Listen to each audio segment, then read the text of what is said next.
that. Perfect. How you guys doing? Doing pretty well. How about yourself? Great. Going to our 9th practice for Friday Night Lights.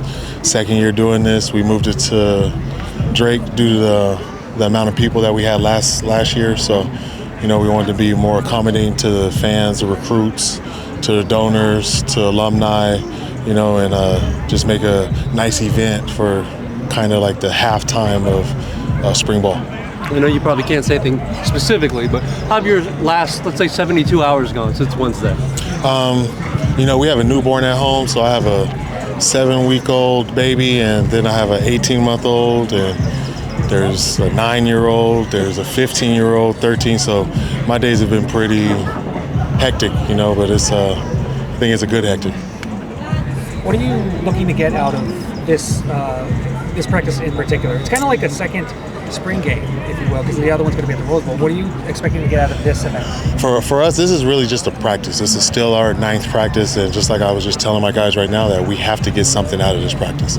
I know that the stuff around the field is changing. We changed the location, but we're still playing football, and you need to come out here and get better today. So I'm just excited for everything, and now it's kind of good to see guys in a different environment with a little bit more pressure to come out here and practice and perform well.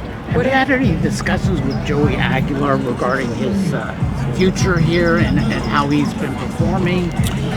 We talked to Joey, just like every other quarterback that's in that room, and discuss what's going on or what's not going on and how he's practicing and everything. So I like where Joey's at right now, and hopefully he can keep progressing as spring goes. Does he like where he's at? I would say that he does. Each week, each day, he's getting better, and inserting his leadership on the team, so we can just continue with that. Because there's a lot of things happening around that players can see, fans can see, and I know you can't address specifically, but how do you deal with that from an outsider's point of view, looking in, thinking that there's issues that need to be addressed? Control what you can control. So, as a football player, that's what you got to do. When you play in big-time stadiums, when we go to Ohio State, you got to control what you can control. So if you can't perform because there's a little bit of noise, then that's probably not a good thing. But from what I've seen from Joey these last few practices, he's been good. Do you know how many recruits are going to be here tonight? I wish I had a number, but it's pretty high. So like 100? I would say on the bottom end, 250. Just on the bottom end. What's something you kind of would want fans to maybe take away from this, like learn from this program tonight that they may not already know about you guys and your team that you're building this year? Just seeing the belief in how these guys practice, mostly. So fans want to support it's the product. So as long as we're putting a good product out there, and I think we did a pretty good job last season with just the way that they approached the game and played throughout those games. And if we continue to practice like that, we're just going to continue to get better. So I'm just excited for this team, and going into week 3 of spring ball is going good. It's only been 2 weeks, but what have you seen from the offense? What excites you? What do you think maybe needs a little bit more work? Really exciting me is up front. Some of those pieces of adding O-line, they've panned out and they're doing a really good job. So we're able to run the ball, and Joey has time to throw the ball downfield. When you bring in a recruit, whether it's a high school kid or a transfer, you have to do background and find out if they can fit into your culture. Can you explain how you able to decide that and to make sure that person will fit in? Mostly kids that you end up bringing in, you might have a previous relationship with them. You might have met them in some situation or some way, being in Southern Cal. So I think most of the kids that we've brought in, actually I know most of the kids that we brought in are wired the right way and are the kind of kids that we want. So. Coach, talking about the Bruins for Life program and how instrumental that is to build the program, aside from the local recruiting and such, but how instrumental is that for you to get key portal transfers? Bruins for Life is huge.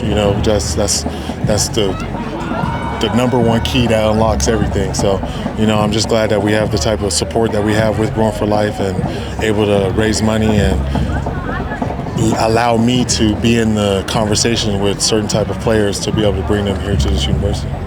Did you have to tell your guys anything specific, just as far as maybe staying within themselves on a setting like this as opposed to maybe your regular practice setting? The only thing I really wanted to just let them know the surface changed. So we're on grass. we did a couple walkthroughs out here just to make sure everybody has their footing and has the right type of cleats. But other than that, they should be ready to go. Good time for a couple more guys. We spoke to Key on Tuesday, who kind of talked about the passion Coach Meat brings to the game, and Nico said the same about Coach Malloy.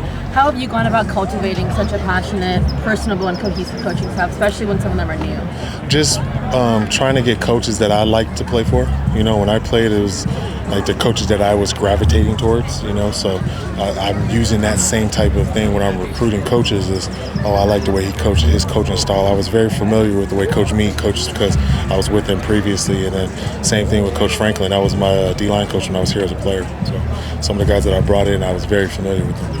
Nico Dabier was talking about how being in LA puts him in certain positions for partnerships, sponsorships. Is that something that you maybe want the recruits tonight to kind of take away from this type of event and how it offers them exposure, a little bit of the flashiness of LA? You just really want to understand that in LA you can really capitalize on name, image, and likeness. Not NIL, name, image, and likeness. You know what I'm saying? Like, you really can capitalize on that. So it's just letting them know like what the landscape here is in LA and that you can really capitalize on it if you become a big time player. Like personal branding. Exactly. Yeah. You know what I mean? Yeah. What does Coach Meat bring to the defense, and who's standing out amongst the secondary? Just a coach that has a lot of experience, does a great job of getting the guys to believe in him, and it's just night and day from last season. Just seeing them. The DBs are the first group in the building.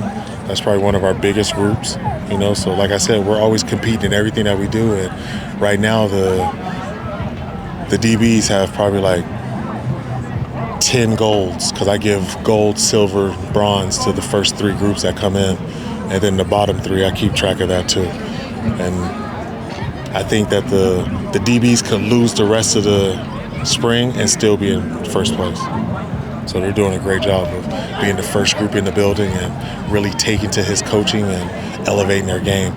But guys that I've seen out there that's doing well, Andre Jordan, he's doing a good job. Key Lawrence, Aaron in the backfield, back there too, playing a little safety and corner. Excited to get Cole back and Kanye, because those are the guys, but just seeing them do a little bit of stuff and some of the walkthroughs, you're excited about them. But Scooter's doing a good job too. But everybody that we brought in, I think they're actually coming into their own and doing a good job. But these are all guys that were able to get here in winter.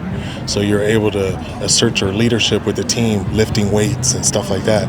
Not just being vocal, but actually letting them see the way that you work, and that helps guys want to follow you. What about Carson Cox? You called him the best running back last year. Is he living up to that? Most definitely. Carson's doing a great job, especially being a freshman running back. He came in early, changed his body completely, probably put on 12 pounds already. So, we had our first Pride Alley, and he did a good job in that the other day. He was able to score 2 touchdowns. So I'm just excited for Carson. The sky's the limit. Next to Sean Foster?